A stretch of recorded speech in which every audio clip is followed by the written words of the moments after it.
భజ గోవిందం భజ గోవిందం భజ గోవిందం భజ గోవిందం భజ గోవిందం భజ గోవిందం గోవిందం భజ మూఢమతే గోవిందం భజ మూఢమతే గోవిందం భజ మూఢమతే గోవిందం భజ మూఢమతే సంప్రాప్తే సన్నిహితే కాలే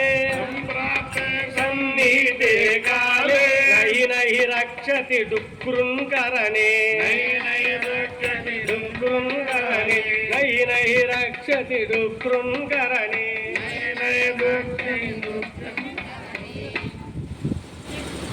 స్నానానికి వెళ్తున్నారమ్మ. రేవు ఉంటుంది కదా అక్కడ. ఆ రేవులో మెట్ల పైన ఒక బ్రాహ్మణుడు కూర్చుని ఉన్నారు. ఆయన పాఠం నేర్చుకుంటున్నారు, వ్యాకరణ పాఠం. బ్రాహ్మణులు కదా, మరి వేదాలు మంత్రాలు నేర్చుకోవాలి. అందులో ఒక మంత్రం నోరు తిరగట్లేదు, మర్చిపోతున్నారు. మళ్ళీ నేర్చుకుంటారు, మళ్ళీ మర్చిపోతున్నారు. ఏంటి ఆ పదం? డుక్కురుని కరణే డుక్కురుని కరణే డుక్కురుని కరణే. అది గుర్తు రావట్లేదు, మర్చిపోతున్నారు. మళ్ళీ డుక్కురుని కరణే డుక్కురుని అనుకుంటున్నారు అనమాట. ఆయన వయసు ఎంత? దగ్గర 100కి అటు ఇటు ఉందన్నమాట. అంటే కాటికి కాలు చాపుకున్నాడు అంటారు చూసారా, ఆ వయసులో ఉన్నారు. శంకరాచార్యుల వారు చూసిన ఒక నవ్వుకుని శిష్యులతో అన్నారన్నమాట. ఏమన్నారు? ఓ మూఢమతి, నహి నహి రక్షతి డుక్కురుని కరణే. నిన్ను రక్షించేదేంటి? వ్యాకరణ పాఠమా? వ్యాకరణ పాఠం ఎవరు నేర్చుకోవాలి? చిన్న వయసులో నేర్చుకోవాలి, లేదా మధ్య వయసులో నేర్చుకోవాలి.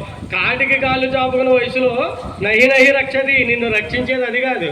అదా రక్షించేది సన్నిహితే కాలే. సన్నిహిత కాలం దగ్గర పడిపోతుంది. ఇప్పుడు ఏం చేయాలి? ఈ వ్యాకరణ పాఠాలు కాదు. భజ గోవిందం భజ గోవిందం భజ గోవిందం భజ గోవిందం గోవిందం భజ మూఢమతి గోవిందం భజ మూఢమతి.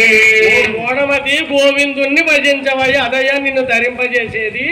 డుక్కునుడు కదా ఓ పాట వల్లి వేయటం కాదు అంటున్నారు శంకరాచార్యుల వారు. ఏ వయసులో చేసేది ఆ వయసులో చేయాలి. వయసు పెరిగిపోయిన తర్వాత కూడా పరమావధి దగ్గర అవ్వకపోతే ఇంకా ఏవేవో యావకేశంతోటి జీవితాలు అలాగ అయిపోతుంటే ఎలాగమ్మా? మానవ అంటే అర్థం చెప్పండి. మానవులైన మనందరం. మానవ అంటే ఏంటి? మా నవ. మా అంటే నవ అంటే కొత్తదట, మా అంటే కాదట. ఏం కాదట? కొత్తది కాదట. మానవ జన్మ చాలాసార్లు పుట్టి చేస్తేనే వచ్చిందట. ఎన్నో జన్మలు ఎత్తితే వచ్చిందనమాట. నరుడే నారాయణుడు అవ్వాలి. మనందరూ జీవిస్తున్నాం కదా, జీవిస్తున్నారా లేదా? జీవితం అంటే అర్థం తెలుసా?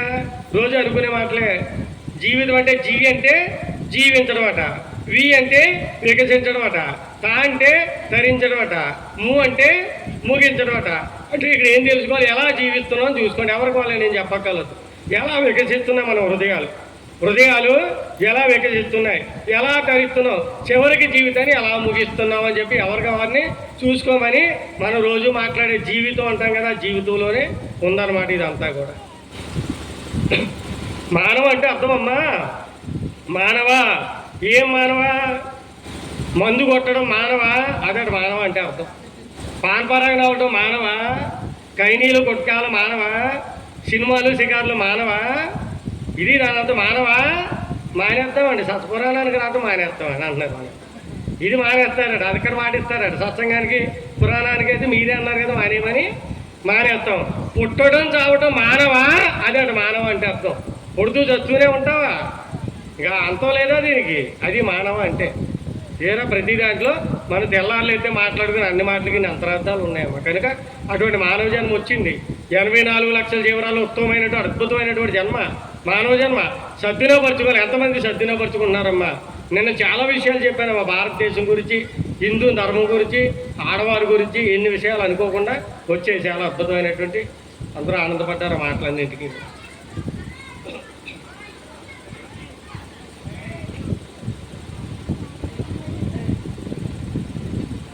జై శ్రీ ఆదిపరాశక్తికి.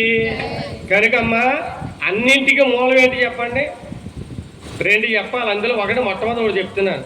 మనసేరా అన్నిటికీ మూలం. పాట ఉంటుంది కదా పాత సినిమాలో, మనసే అన్నింటికీ మూలం. మనసు అమ్మ చాలా ప్రమాదకరమైంది అనమాట. ఇవాళ శివతాండవ స్తుతి పరమేశ్వరుని అక్కడ పెట్టుకున్నాం. దక్షేతం ధ్వంసం అయిపోద్ది. స్వామిని ప్రార్థించడానికి అభిషేకాలు చేస్తాం. మరి ఆయన గురించి 4 మాటలు చెప్పుకోవాలి కదా.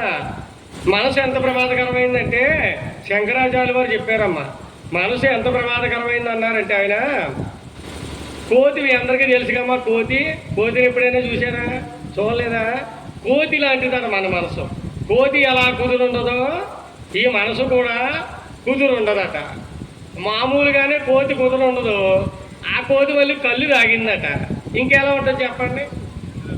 ఆ కళ్ళు తాగిన కోతిని తేలి కుట్టిందట. ఇంక మామూలుగా ఉండదు. ఇక మనసు అలాంటిదట, మామూలు కోతి కాదట. కళ్ళు తాగి మళ్ళీ తేలి కుడితే ఎంత ప్రమాదమో ఈ మనసు కూడా అంత ప్రమాదం అయిందట. అందుకనే అమ్మ 5 నిమిషాలు దేవుడి దగ్గర కూర్చొని మనసు పెట్టగలుగుతున్నారో చెప్పండి? పురాణం 1.5 2 గంటలు కూర్చుంటున్నారు. ఎవరికి వాళ్ళు ఒక గుండెల మీద చేసి నేను ఎంతసేపు మనసు పెడతానని ఆలోచించుకోండి అమ్మా. ఈ లోపల దృష్టి అటు ఇటు ఎన్నిసార్లు వెళ్ళిపోతామ్మా. దాన్ని కంట్రోల్ చేసుకుంటే మనం గొప్ప వాళ్ళం అయిపోతాం. అందుకనే శంకరాచార్యులు వారు స్వామి దగ్గరికి వెళ్ళారు, పరమేశ్వరుడి దగ్గరికి వెళ్ళి, స్వామి పరమేశ్వర సదా మోహాటవ్యాం చరతి యువతీనాం కుచగిరు తటత్యాస శాఖ నటతి జటిత స్వైర మకిక కపాలిన్ భిక్షోమే హృదయ కపి అత్యంత జపలం దృఢం భక్త్య బద్వ భవదీనం గురు విభో అన్నాడు శంకరాచార్యులు వారి దగ్గర. ఏమన్నాడు ఆయన? స్వామి నువ్వు భిక్షం ఎత్తుకోవడానికి వెళ్తావు కదా, తెలుసా స్వామి శివుడు భిక్షకి వెళ్తుంటాడు, అన్నపూర్ణది భిక్ష వేస్తుంటుంది కదా, ఆవిడ భిక్షకి వెళ్తాడమ్మా ఆయన. నువ్వు ఇంటింటికి భిక్షకి వెళ్తావు, ఇప్పుడు ఎవరైనా భిక్ష పెడుతున్నారమ్మా? భిక్షం ఎత్తుకునే వాళ్ళు వస్తే కదా మనం పెట్టడానికి, ఎవరు రావట్లేదు. ఇప్పుడు వస్తే భిక్ష పెట్టాలంటే ఎవరు బయటకు రారు కదా. నీ కడుపు నిండాలంటే, నీకు భిక్ష దొరకాలంటే నా దగ్గర ఒక టెక్నిక్ ఉందయ్యా, అది ఉపయోగించుకో. మామూలుగా వెళ్తే ఎవరు బయటకు రారు, పెట్టరు, ఇల్లు అంటారు, టీవీల దగ్గర కూర్చుంటారు అందరూ. మీరు ఏంటాడు దానికి టెక్నిక్? నా దగ్గర కోతి ఉంది. ఎవరి దగ్గర? శంకరాచార్యులు వారు. నా దగ్గర ఏముంది? కోతి. ఇప్పుడు కోతులు ఆడించుకునేవాడు ఉన్నాడు అనుకోండి. కోతి అంటే చెవులకి వెళ్ళిపోమని వారు తెలుసా మన చిన్నప్పుడు? ఇప్పుడు ఎవరికి తెలియదు. ఒక కోతులు ఆడించుకునే ఆయన ఉన్నాడమ్మా. కోతిని ఆడిస్తుంటే పిల్లలందరూ చేరతారు ముందు. ఆట అంతా అయిపోయి పిల్లలందరూ ఏం చేస్తారు చెప్పండి? ఎవరింటికి వాళ్ళు వెళ్ళి అమ్మ కోతులు ఆడించేవాడు వచ్చాడు అన్నం పెట్టమంటున్నాడని చెప్పి పట్టుకుని వెళ్ళి అందరూ అన్నం పెడతారు. అలా నా దగ్గర ఒక కోతి ఉంది. ఆ కోతి నువ్వు తీసేసుకో. దాన్ని తీసుకుని వెళ్ళేవాళ్ళు ఇంటింటికి. ఆ కోతి ఆడటం చూసి అందరూ బయటకు వస్తారు. అవి నీ భిక్ష దొరుకుతుంది అన్న. అర్థం లేదు కదా? ఏదో కొద్దిగా అర్థమైనట్టుంది. ఇప్పుడు చెప్తున్నాను చూడు. అది మామూలు కోతి కాదు, నా మనస్సు అనే కోతి. సదా మోహాటవ్యం, మోహం అనే అడవిలో తిరుగుతుందట ఈ కోతి. మామూలు అడవిలో కాదు, మోహం అనే అడవి. మామూలు కోతి అడవిలో తిరుగుతుంది, ఇది తిరుగుతుంది. మామూలు అడవి కాదు, ఇది మోహం అనే అడవి. సదా మోహాటవ్యం చరతి యువతీనా కుసుగురు. ఆడవారి యొక్క అందచందాలనే పర్వతాలపైనే దీని దృష్టి ఎప్పుడు ఉంటుందట మీ కోతి దృష్టి. ఆడవారు ఎక్కడున్నారు, వాళ్ళ అందచందాలు, వారి అవయవాలు, వారి రూపురేఖలు, దీని మీద దృష్టి అంతా ఉంటుంది. అటువంటి భయంకరమైనటువంటి మోహంతో కూడుకున్నటువంటి కోతి నా దగ్గర ఉన్నటువంటిది.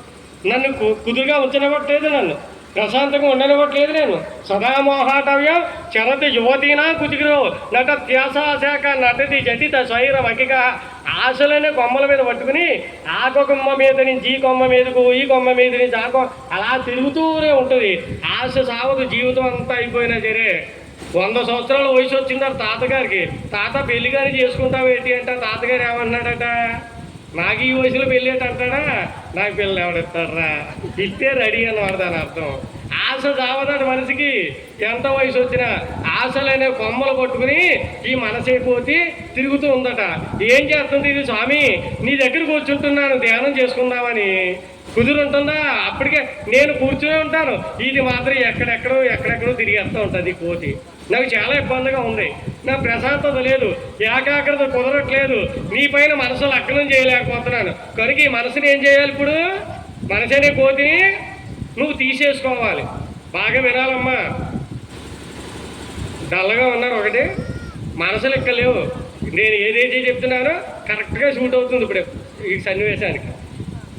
ఎవరి మనసుని కోతిని వాళ్ళే చూసుకోండి. ఉన్నది ఇక్కడ ఏమైనా లేవు. అది నా దగ్గర ఉంటే నాకు చాలా ప్రమాదం, నీ దగ్గర ఉంటే నీకు ఉపయోగపడుతుంది. నువ్వు ఆడించుకుంటే భిక్ష దొరుకుతుంది. దానివల్ల ఇద్దరికీ లాభం. ఇక్కడ ఒక్క మాట గమనించాలమ్మా. మనసు అనే కోతిని నేను ఇస్తాను అనట్లేదు ఆయన. మనసు ఎక్కడో, అమ్మ మనసు ఉందా లేదా అందరికీ? ఎక్కడుందో చెప్పండి, చెప్పగలరా? ఉందని అందరికీ తెలుసు. కానీ ఎక్కడ ఉందో తెలియదు. దాన్ని పట్టుకోగలవా? మరి మనం ఎలా ఇచ్చేస్తాం మనసుని తీసుకెళ్ళి? ఇవ్వలేము. అందుకనే ఇచ్చేంత గొప్పదానం అంత శక్తి నా దగ్గర లేదు. కానీ ఆయన తీసుకోవాలనుకుంటే తీసుకోగలరు. అందుకని నా మనసు అనే కొద్ది నువ్వు తీసేసుకో అంటున్నాడు. నేను ఇస్తానట్లేదు, నువ్వు తీసేసుకో, నీ ఉపయోగపడుతుంది, ఆడించుకో, నువ్వు నీ భిక్ష దొరుకుతుంది. కపాలిన్ బ్రహ్మకపాలం పట్టుకుని భిక్షం ఎత్తుకుంటా. కపాలిన్ భిక్షోమే హృదయ కపి అత్యంత జపలం. అంత భయంకరమైనటువంటి మనసులము మనవన్నీ కూడా. ఆ మనసును భగవంతుడి పైన పెట్టగలిగిన రోజునే మానవ జన్మ వచ్చినందుకు సార్థకత. మనసు పెట్టకపోతే ఏమన్నా నరుడే నారాయణుడు అవ్వాలి, జీవుడే దేవుడు అవ్వాలి. ఏ రోజుకైనప్పటికీ కూడా మనమే భగవంతుడు అంటే ఎక్కడో లేదు, మనమే భగవత్ స్వరూపులుగా మారిపోతాం. ఆ స్థితి సంపాదించుకోగలిగితే అమ్మ కనుక ఆ పరమేశ్వరుడు అనుగ్రహం చేతనే ఆ మనసు కుదురుతుంది అనమాట. మనసు ఎలా ఉండాలట? ఆంజనేయ స్వామిలా ఉండాలట. ఆంజనేయ స్వామి కూడా వానరుడే కదమ్మా, వానరుడే. కానీ మామూలు కోతిలో పిచ్చి గంతులు వేస్తాడు ఆయన, పిచ్చి పిచ్చి పనులు చేస్తాడా? ఏం చేస్తాడు? నిరంతరం శ్రీరామచంద్రుడు వారిని ధ్యానం చేసుకుంటూ రామనామాన్ని చేసుకుంటూ ఎంత బుద్ధిగా కూర్చుంటాడో మన మనసును కూడా అంత బుద్ధిగా కూర్చోబెట్టాలట. ఆంజనేయ స్వామిలో ఉండాలట. తనికెళ్ళ వారిని గారు పాట రాశారు, నా మనసు కోతిరా రామ మారుతిగా చెయ్యి శ్రీరామ అని రాశాడు ఆయన. మారుతిగా చేసే మన మనసు అనే కోతిని మామూలు కోతి అయితే నాకు కుదురుతుందో, మారుతిగా చేసేస్తే హనుమంతుడు రాముల వారి కోసం ఎలా కూర్చుంటాడో నా మనసైన కోతి కూడా అలా కూర్చోబెట్టేయమన్నాడు. అదే మనసు ఒక్కదాన్ని కంట్రోల్లో పెట్టుకుంటే ఏదైనా సాధిస్తాం. ఇంకొక ప్రమాదకరమైనది ఏంటంటే అమ్మా, ధనమేర అన్నిటికీ మనసు తర్వాత ప్రమాదకరమైన ధనం. ధనం లేకపోతే జీవితాలు లేవు. అదే ధనం జీవితాలు నాశనం కూడా చేసేస్తుంది. మితిమీరితే దానివల్ల కూడా ఇబ్బంది. ఈ రెండింటిని జాగ్రత్తగా చూసుకోవాలి. లేకపోయినా ఇబ్బంది, ఉన్న ఇబ్బంది. సరే, చాలా చెప్పాలన్నా చాలా టైం అయిపోయిందమ్మా. అసలు కథలోకి వెళ్ళిపోవాలి. మరి చూద్దాం, అమ్మదయ్యి ఉంటే